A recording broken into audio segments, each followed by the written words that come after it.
The first time I saw her cry, she was standing barefoot in the middle of her $1 million vineyard while a thunderstorm destroyed everything she owned. I had just climbed over the broken fence separating my tiny farm from her massive estate when lightning split the sky above us. Rain soaked through my flannel jacket instantly, mud sticking to my boots as I stared at the richest woman in our county trembling beside rows of ruined grapes. "Leave," she snapped without looking at me. But her voice cracked. And that changed everything. Her name was Claire Beaumont, the cold, beautiful heiress everyone in town whispered about. She drove black luxury cars, wore designer dresses even at grocery stores, and never smiled at anyone. Meanwhile, I was Luke Carter, a struggling farmer barely keeping my late father's land alive after years of debt and drought. We lived 30 yards apart, but in completely different worlds. I watched hail destroy another section of her vineyard. Workers ran in panic while Claire stood frozen, mascara streaking down her face. "You should get inside," I said. I said leave. Another bolt of lightning shook the valley. Then she suddenly whispered, almost to herself, "If I lose this land, I lose everything." That was the moment I realized the rumors were true.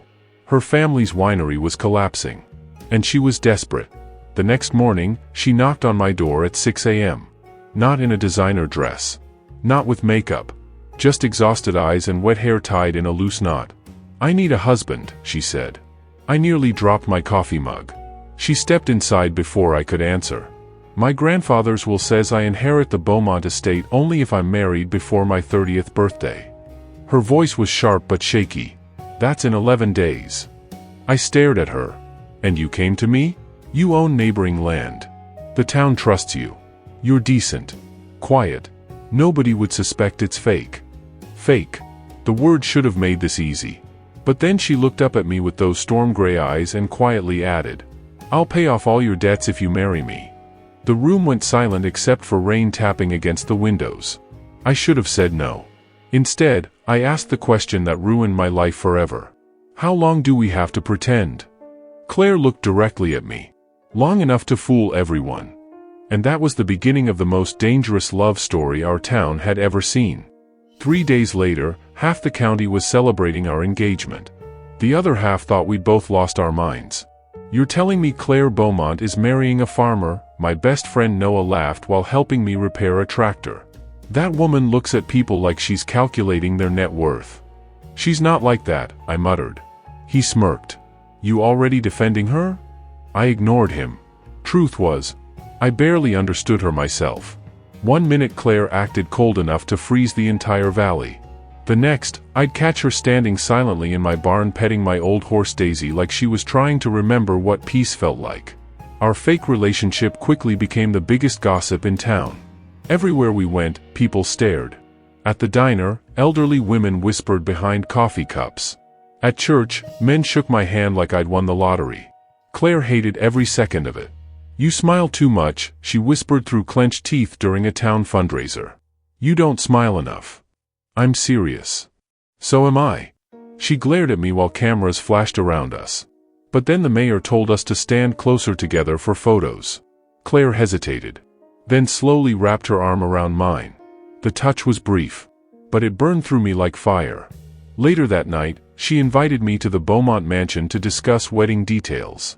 The estate looked like something out of a movie: giant chandeliers, marble floors, expensive paintings staring down from walls. But despite all the luxury, the place felt empty. Lonely. Claire poured herself wine before speaking quietly. "My grandfather built this place from nothing," she said. "He believed love made people weak. So he turned marriage into a business arrangement." Sounds miserable. He was. She gave a bitter laugh before looking at me carefully. "You still have time to walk away, Luke." I should have. Instead, I noticed her hands trembling around the wine glass. "You scared?" I asked. Her eyes flickered toward me. Terrified. That honesty hit harder than anything else. For the first time, Claire Beaumont didn't look rich. She looked trapped. And somehow, I wanted to save her. Even if it destroyed me too. The problem started the moment Claire's ex-fiancé returned to town. Ethan Blackwell arrived in a black sports car worth more than my farm equipment combined. Tall, polished, arrogant, the kind of man who smiled while ruining lives. And the moment he saw me standing beside Claire at a charity gala, he laughed. Him, Ethan scoffed. You left me for a farmer? Claire's jaw tightened. We're engaged. No, Ethan said calmly. You're desperate. The tension between them felt poisonous. I stayed quiet until Ethan stepped closer and lowered his voice. You really think she loves you? He asked me. Claire only marries when money's involved. Claire suddenly grabbed my hand. Hard. We're leaving. Outside, rain poured across the city streets while cameras followed us down the stairs. The second we got into the truck, Claire exploded. You cannot trust Ethan. Seems like you really hate him. He destroyed my family. Her voice cracked. That surprised me. Claire never cracked. She stared out the window for a long moment before whispering, he helped my father gamble away millions. After Dad died, Ethan tried taking control of the winery. So why'd you date him? Because I thought I could fix him. The sadness in her voice nearly killed me. Back at the farm, power went out during the storm. We ended up trapped inside my tiny kitchen lit only by candles. Claire looked completely out of place sitting there in expensive heels beside peeling wallpaper. Yet somehow, she also looked more comfortable than she ever had inside her mansion. You grew up here? She asked softly. Yeah. You love this place. My dad built it. She nodded slowly. Then she surprised me again. I envy you. I laughed. Trust me, you don't. No, she said quietly. You have something money can't buy. What's that? Claire looked directly at me. A home. Silence filled the room. The storm outside grew louder. And for the first time since this fake marriage started, the air between us stopped feeling fake at all. Then Claire whispered something that changed everything. If this marriage were real, do you think we'd survive? I didn't answer. Because deep down, I already wanted it to be real. Wedding preparations turned our lives into chaos. Reporters followed Claire everywhere. Social media exploded with rumors about the farmer and the heiress. Even national tabloids picked up the story. Claire pretended none of it bothered her. But late at night, I'd hear her crying in the guest room at my farmhouse. She thought I didn't notice. One evening, we attended a Beaumont family dinner meant to welcome me into their world. It was a disaster. Claire's Uncle Richard spent the entire night insulting me. So tell us, Luke, he said smugly while cutting steak. Do farmers usually marry billionaires? Claire stiffened beside me. I calmly set down my fork. Only the lucky ones. A few people laughed. Richard didn't. You think this is funny? Claire belongs in high society. Not playing house with some dirt-covered nobody. Before I could respond, Claire slammed her wine glass onto the table. He's worth more than everyone in this room combined. The silence afterward was deadly. I stared at her in shock. She avoided my eyes. Later that night, we drove home in complete silence until Claire suddenly asked me to pull over beside the lake outside town. Moonlight shimmered across the water. Claire stepped out barefoot and walked toward the shore. I followed quietly. You shouldn't defend me like that, I said. She crossed her arms. Why not? Because eventually this ends. That hurt her. I saw it instantly. Claire looked away before whispering, right? Fake marriage. The words sounded wrong now. Painfully wrong. She sat on the dock, hugging her knees while cold wind blew through her hair. I used to think love was weakness, she admitted softly. Watching my parents destroy each other taught me that. And now? Claire turned toward me slowly. Now I think love might be the only thing that matters. My chest tightened. Every instinct told me not to cross the line between us. But when she started shivering, I wrapped my jacket around her shoulders. Claire looked up at me with vulnerable eyes I'd never seen before. And then she kissed me. Soft. Slow. Real. The world disappeared. No fake marriage. No money. No contracts. Just her lips trembling against mine under moonlight. But the moment ended when headlights suddenly flashed behind us. A photographer stepped out of a car. Camera pointed directly at us. And Claire whispered the words that changed everything again. Oh no. The photo of our kiss went viral overnight. By morning, every news outlet in the state had published it. The Ice Queen heiress finally falls in love. Claire pretended to hate the headlines.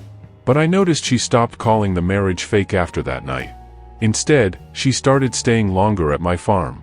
cooking breakfast beside me, falling asleep on the couch while old country songs played softly in the background, laughing, actually laughing. And every time she laughed, I fell harder. One afternoon, we repaired fencing together under golden sunlight. Claire wore my oversized flannel shirt, her expensive life replaced temporarily by dirt stains and loose hair.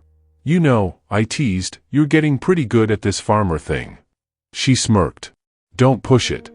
Then her expression softened. "My mother used to garden," she said quietly, "before she got sick." I stopped hammering instantly. Claire rarely talked about family. "She died when I was 20, she continued. "After that, the winery became everything." "You didn't have anyone else?" "No." The loneliness in her voice hit me hard. I moved closer carefully. "You do now." Claire looked at me like nobody had ever said those words to her before. Then tears filled her eyes. "I'm scared, Luke." "Of what?" "That this isn't real." I cupped her face gently. "It feels real to me." That broke whatever walls she still had left. Claire kissed me fiercely, emotionally, like she'd been holding herself together for years and finally gave up trying. For the first time, we stopped pretending completely. That night, she stayed in my room. And somewhere between whispered conversations and tangled sheets, I realized I was hopelessly in love with her. But love stories like ours don't stay peaceful for long. The next morning, I walked outside and found foreclosure papers nailed to my barn door. My farm was being seized. And at the bottom of the paperwork was Ethan Blackwell's signature. Claire went completely silent after seeing the foreclosure notice. Too silent. That scared me more than anger. "He bought your debt," she whispered. I stared at the papers again. "How?" "Ethan owns shares in the county bank." Her face turned pale as realization hit her. "This is my fault." "It's not." "Yes, it is," she snapped suddenly. "He's punishing you because of me." I'd never seen Claire panic before. She paced the barn like a trapped animal while rain hammered the roof overhead. Then she stopped moving completely. "There's something I never told you." The air changed instantly. Claire looked terrified. "My grandfather's will has another condition," she admitted. "If the marriage fails before 6 months, ownership of the winery transfers to Richard and Ethan." I froze. So this whole thing started as business. Tears filled her eyes instantly. But that changed. I wanted to believe her. God, I wanted to. But part of me suddenly wondered if every moment between us had been manipulation. Every kiss. Every touch. Every "I love you" hidden in her eyes. Claire stepped toward me desperately. "Luke, please. Did you ever plan on telling me?" "Yes." "When?" She couldn't answer. That silence destroyed me. I walked out into the storm before she could stop me. For 3 days, I ignored every call, every text, every knock on my door. Until Noah finally grabbed me by the collar outside town. "You're an idiot," he growled. "You don't understand." "No, you don't understand. That woman loves you." I looked away. She lied. She was scared. That hit hard because deep down, I knew it was true. Then Noah handed me his phone. A news report played on screen. Claire Beaumont was holding a press conference. And she looked completely broken. "I'm withdrawing my inheritance claim," she announced shakily before cameras. "The winery can go to whoever wants it." Reporters shouted questions. One finally yelled, "Why would you give up billions?" Claire's voice cracked as tears streamed down her face. "Because the only thing I ever wanted was him." And suddenly I realized. She had chosen me over everything. I drove to the Beaumont estate like a man possessed. Thunderstorms rolled across the valley while reporters crowded outside the mansion gates. Everyone sensed disaster. Inside, chaos erupted. Richard screamed at Claire in the grand dining hall while lawyers argued around them. "You stupid girl!" Richard shouted. "You're throwing away generations of wealth for some farmer?" Claire stood trembling but defiant. "I'm done letting this family control me." Then Ethan stepped forward coldly. "You really think he'll stay once the money's gone?" That was when I walked in. Claire turned toward me instantly. Her eyes widened. "Luke!" Ethan smirked. Perfect timing. I ignored him completely and walked straight toward Claire. "You should have told me everything," I said quietly. "I know. You hurt me." Tears spilled down her cheeks. "I know. The room fell silent. Then I asked the only thing that mattered. "Do you love me?" Claire broke completely. "Yes," she whispered. "More than anything." Something inside me finally gave in. I pulled her into my arms and kissed her in front of everyone. Not carefully. Not politely. Like I was done running from it. Cameras flashed through mansion windows while the entire Beaumont family watched in shock. But the moment shattered when Ethan suddenly laughed. "You're both fools." He tossed documents across the table. Claire picked them up and went pale. "What is it?" I asked. Her hands shook violently. "Ethan forged signatures years ago," she whispered. "He stole ownership shares from my father before he died." The entire room exploded. Lawyers shouted. Richard turned white. And Ethan tried walking out. Until federal agents entered through the front doors. "Ethan Blackwell," one agent announced, "you're under arrest for fraud and financial crimes." Claire stared in disbelief as agents dragged Ethan away. For the first time in years? She was finally free. But freedom came with a cost. Because the Beaumont winery was bankrupt. And Claire had just sacrificed her fortune to save me. 2 weeks later, the Beaumont estate stood nearly empty. Luxury cars were gone. Art pieces auctioned off. Staff dismissed. Claire packed boxes alone in the massive mansion while sunset poured through empty hallways. I found her sitting on the floor beside old family photographs. "You really gave it all up," I said softly. Claire smiled sadly. "It was never worth losing you." I knelt beside her. "You could have had everything." She looked directly into my eyes. "I do have everything." That nearly broke me. Because this woman who once valued money above love was now choosing a tiny farmhouse and uncertain future over billions. For me. Claire laughed quietly through tears. "You know what's funny? I spent years trying to protect this mansion." She glanced around the empty room. "Turns out it was the loneliest place on earth." I took her hand gently. "Come home with me." The drive back to the farm felt different. Peaceful. When we arrived, neighbors had gathered outside with lanterns, food, and music. The entire town stood waiting. Noah grinned. "Thought you two might need a wedding gift." Claire covered her mouth emotionally as townspeople welcomed her like family. Not an heiress. Not a celebrity. Just Claire. That night, under glowing string lights beside my barn, we danced slowly while country music drifted through warm summer air. "You know," I whispered, "we never had a real wedding." Claire smiled against my chest. Then asked me properly. So I pulled a small ring box from my pocket. Not expensive. Not flashy. Just honest. Just real. And with tears in my eyes, I finally asked, "Claire Beaumont, will you marry me for real this time?" She cried before answering. Yes. 6 months later, life looked completely different. Claire traded designer heels for muddy boots. The former heiress now woke up before sunrise to help feed animals, repair fences, and run the rebuilt vineyard we started together on my land. And somehow, she'd never looked happier. One cold autumn morning, I found her standing in the field staring across rows of growing grapes glowing gold beneath sunrise. "You okay?" I asked. Claire turned toward me slowly. Her eyes were watery. "I have news." My stomach dropped instantly. "What happened?" Instead of answering, she took my hand and gently placed it against her stomach. I froze. Claire laughed through tears. "We're having a baby." The world stopped. I pulled her into my arms so fast she squealed. A baby. A family. A future. Everything I never thought I deserved. But the biggest twist came a week later. A lawyer arrived at our farm carrying sealed documents from Claire's late grandfather. Apparently, he had rewritten part of the inheritance years before his death. One final hidden clause. If Claire ever abandoned wealth for genuine love, ownership of the original Beaumont vineyard would return to her permanently. Debt-free. Claire stared at the documents in total shock. All this time, her grandfather had secretly hoped she'd choose love over money. And she finally had. That night, we stood together overlooking both our lands merged into one endless stretch of vineyards and farmland beneath thousands of stars. Claire leaned against me quietly. "Funny," she whispered. "This started as a fake marriage." I kissed her forehead gently. "Yeah." She smiled. "But you became my real home." And as our future waited beneath that endless sky, I realized something beautiful. The richest thing either of us ever found? Was each other.